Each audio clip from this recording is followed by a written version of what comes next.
बिस्मिल्लाहिर्रहमानिर्रहीम अस्सलामुअलैकुम नाज़रीन, मैं राना उज़ैर हूँ। 8 नवंबर 2025 हफ्ते का दिन भारत पर तारीख का सबसे बड़ा अटैक हुआ है, जिसने इस वक्त भारत के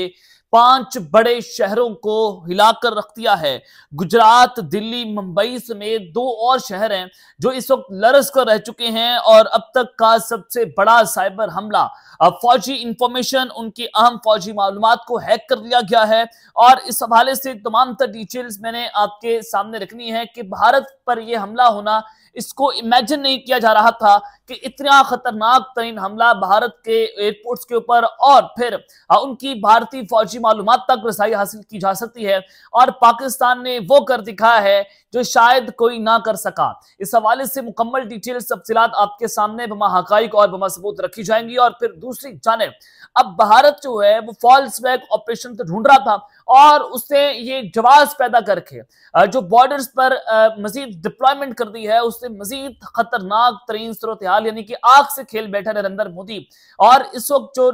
जम्मू कश्मीर का माहौल जो है वो गर्म हो चुका है और सियालकोट बॉर्डर से जो इतलात आ रही हैं वो भी बहुत ही जो है वो गैर मामूली है। इंडियन एयरफोर्स की जो नकलो हरकत है वो गैर मामूली रिकॉर्ड की जा रही है। इस हवाले से भी कुछ इंपॉर्टेंट डिटेल्स हैं वो आपके सामने स्क्रीन पर शेयर करनी है, लेकिन आगे बढ़ने से पहले आप सबसे दरख्वास्त होगी कि आपने इस चैनल को लाजमी सब्सक्राइब करना है, वीडियो को लाइक करें, शेयर करें। कमेंट सेक्शन में आपने पाकिस्तान जिंदाबाद, पाक फौज जिंदाबाद का नारा लगाना जो है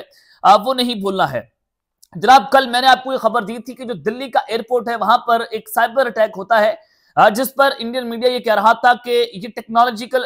टेक्निकल कोई ग्लिच आया है जिसके बाइस 300 से ज्यादा जो एयरपोर्ट्स पर जो फ्लाइट्स हैं वो डिले हो गई। लेकिन बात ये थी कि ये अचानक से ऐसा होना, इससे पहले दिल्ली एयरपोर्ट के ऊपर जो है वो इस तरह की सिचुएशन देखने को नहीं मिली। लेकिन कल भी इल्जाम लगाया गया था कि पाकिस्तान के जो हैकर्स हैं उन्होंने ये कुछ साइबर अटैक किया है, जिसके बाद जो इंडिया है, जो दिल्ली एयरपोर्ट है, उसको ये सूरत हाल का सामना करना पड़ा है। अब आप खबर सुने कि massive success for Pakistan cyber group against India. Pakistan के साइबर ग्रुप ने इंडिया के अगेंस्ट एक बहुत बड़ी फतह हासिल की है। Report indicate that Pakistani cyber group have successfully carried out coordinated digital strikes targeting major Indian infrastructure. कि पाकिस्तान का जो साइबर ग्रुप है उसने एक कोऑर्डिनेटेड डिजिटल स्ट्राइक की है इंडिया के कुछ इंफ्रास्ट्रक्चर के ऊपर, कुछ अहम तंसीबात के ऊपर, बिल्डिंग्स के ऊपर और एयरपोर्ट्स के ऊपर, जिसमें 5 एयरपोर्ट्स को हिट किया गया, जिसमें बंबई, दिल्ली, जयपुर, लखनऊ और वाराणसी जो सूबा है वहां पर उसको टारगेट किया गया है। और उसके अलावा टॉप मिलिट्री और गवर्नमेंट एसेट्स जो हैं उसको भी अटैक किया गया है। यानी कि 5 जो बड़े एयरपोर्ट्स हैं इंडिया के,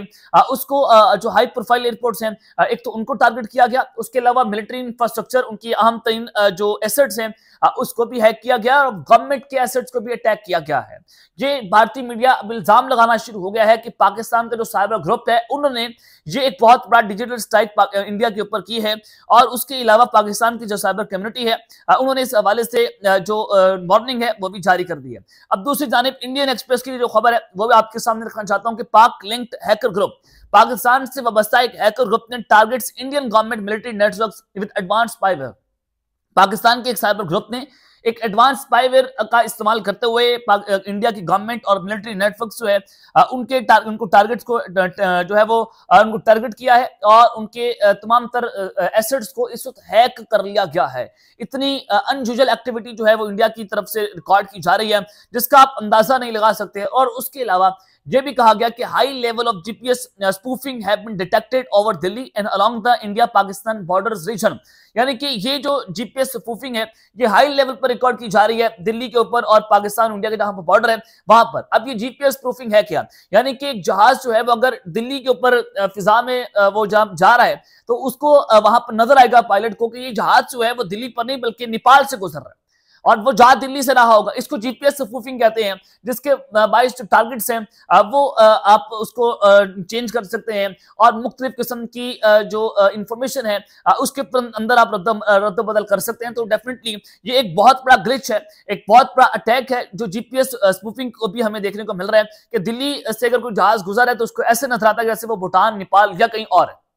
और पाक इंडिया बॉर्डर से भी कोई ऐसी चीज गुजरती है तो लगता यूं है कि ये जो जहाज जो है वो किसी और बॉर्डर से गुजरा है, ये पाकिस्तान और इंडिया का बॉर्डर जो है वो नहीं है। ये उनको यहाँ तक जो है सूरत हाल इंडिया के अंदर खराब हो गई है, जिसके बाद गुजरात है, दिल्ली है, मुंबई है और उसके अलावा लखनऊ, ये 4-5 बड़े शहर इंडिया के इस वक्त लरस कर रह चुके हैं। अब दूसरी जानिब ये जो जब अटैक हुआ है, इस हमले के होने के बाद भारतीय एयरफोर्स जो है वो जनाब इस वक्त मुतारिक हो गई है।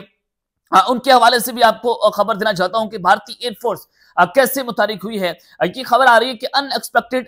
Indian air force movements noticed in past hours, most of the jets are cargo planes. India के जो इंडियन एयरफोर्स के जो त्यारे हैं वो पिछले 1 घंटे में वो मुतारिक हुए हैं और उनके मूवमेंट्स जो है वो नोटिस की गई हैं, खुसूसी तौर पर राजस्थान, जयपुर, उसके अलावा पंजाब के अंदर और उत्तराखंड में और उत्तर प्रदेश के अंदर। उत्तराखंड, उत्तर प्रदेश, हरियाणा, ये बड़ी इंपॉर्टेंट जो है वो जगह है जहां पर इंडियन एयरफोर्स के जहाजों की नक्लो हरकत है वो नोटिस की गई है और कार्गो प्लेन्स जो है वो देखे गए हैं, यानी कि जो ट्रांसपोर्टेशन के लिए जो प्लेन्स इस्तेमाल होते हैं मोस्टली उनको भी नोटिस यहां पर किया गया है। पंजाब पे भी इंडिया की तरफ से बहुत सारे इल्जाम लगे, फॉल्स फ्लैग ऑपरेशन करने की कोशिशें हुई कि हमने पाकिस्तान का एक ड्रोन यहां पर मार गिराया जो स्मगलिंग के लिए इस्तेमाल हो रहा था अमृतसर में भी, और उसके अलावा पंजाब और जम्मू कश्मीर एक ही लाइन में आते हैं, लाहौर वाला बॉर्डर यहां पर बनता है और उत्तराखंड, जयपुर, राजस्थान, ये पाकिस्तान की बॉर्डरिंग एरियाज आप उसको कहें और यहां पर इंडियन एयरफोर्स की जो जनाब उनके आप ऐसे कहें कि उनके हवाई अड्डे हैं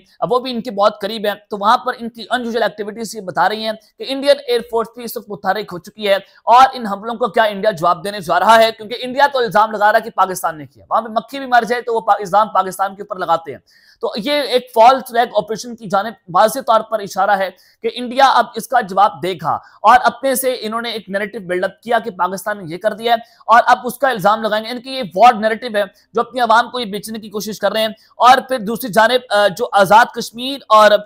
जम्मू कश्मीर और जो सियालकोट के बॉर्डर्स हैं वहां पर भी महाज इस वक्त गर्म हो चुका है। अब जानते हैं कि सियालकोट का बॉर्डर बहुत सेंसिटिव है, पिछली बार भी यहाँ पर सुपर हाई अलर्ट होता है, हर जंग में सियालकोट बहुत अहम तरीन होता है, बहुत अहम तरीन बॉर्डर है। तो उसमें हवाले से खबर आ रही है कि possible flash points in upcoming conflict between India and Pakistan, ये एक फ्लैश पॉइंट हो सकता है इंडिया और पाकिस्तान के दरमियान, यहाँ पर कुछ बड़ी जंग छड़ने का खदशा है। कहा जा रहा है कि major alert placed in the Jammu Sialkot border corridor, एक बहुत बड़ा अलर्ट जो है वो जम्मू और सियालकोट बॉर्डर का जो कॉरिडोर है वहां पर जारी कर दिया गया है और known for high troop consultation and historical conflict, ये एक जाहिर है ये हिस्टोरिकल कॉन्फ्लिक्ट के हवाले से बहुत मशहूर है, एक हिस्ट्री है सियालकोट बॉर्डर की, जम्मू बॉर्डर की, तो वहां पर ट्रूप्स की कंसल्टेशन है उसको बढ़ाया गया है, वहां पर फौजें जो है वो मजीद उतारी गई हैं। इंडिया की जानिब से भी पाकिस्तान भी इस वक्त हाई अलर्ट पर जा चुके हैं, हमारी फजाइया, हमारी फौज, नेवल फोर्सेस तो ऑलरेडी हमारी हाई अलर्ट के ऊपर है। तो यहाँ पर कुछ गैर मामूली नकलो हरकत जो देखी जा रही है और ये महाज भी एक बार फिर से गर्म हो चुका है। जम्मू कश्मीर की खबर भी मैंने आपको दी थी कि वहां पर भी कश्मीरी फाइटर्स और इंडिया की जो फौजी हैं वो एक दूसरे के आमने सामने, कश्मीरी फाइटर्स की जानिब से इंडिया के कॉन्वॉय के ऊपर, उनकी आर्मी के कॉन्वॉय पर एक हमला होता है जहां पर उनके 3 फौजी मारे गए। उसके बाद एक जो है वो वहां पर ऑपरेशन भी शुरू किया गया, उसका इल्जाम भी जो इंडिया है वो पाकिस्तान पर लगाने की कोशिशें जनाब कर रही है। एक तरफ तो ये सूरत हाल है कि सियालकोट का बॉर्डर पर भी वहां पर भी कुछ खतरनाक सूरत हाल बन रही है, जम्मू कश्मीर में अनयूजुअल एक्टिविटीज हैं और वहां पर इंडिया की फौजें जो हैं वो मुकम्मल तौर पर LOC के ऊपर अपनी मीटिंग्स कर रही हैं, ड्रोन्स की सर्वेलेंस है और वहां पर उनकी जो चीफ साहब हैं वो भी उन इलाकों का विजिट करना शुरू हो गए हैं। तो इससे नजर आता है कि इंडिया कुछ ना कुछ बड़ा करने जा रहा है और दूसरी जानिब पाकिस्तान और अफगान बॉर्डर पर भी भारत इसका फायदा उठा रहा है कि जो पाकिस्तान और अफगानिस्तान एक दूसरे के आमने सामने हो, मुज़ाकरात चूंकि नाकाम हो गए, तकरीबन नाकाम है और डेडलॉक बरकरार है कि पाकिस्तान की फौज और फजाइया इस तरफ मुतारिक हो, इस तरफ इंगेज हो और हम इधर से पाकिस्तान के ऊपर चढ़ दौड़े और एक नैरेटिव बनाने की कोशिश में कामयाब हो जाएं। ये बेसिकली इंडिया का प्लान है जो मैंने आपके सामने रख दिया है। अब तक के लिए इतना ही, अपना ख्याल रखिएगा और इस्लाम लाजमी रखना है। अल्लाह ने के बाद पाकिस्तान जिंदाबाद।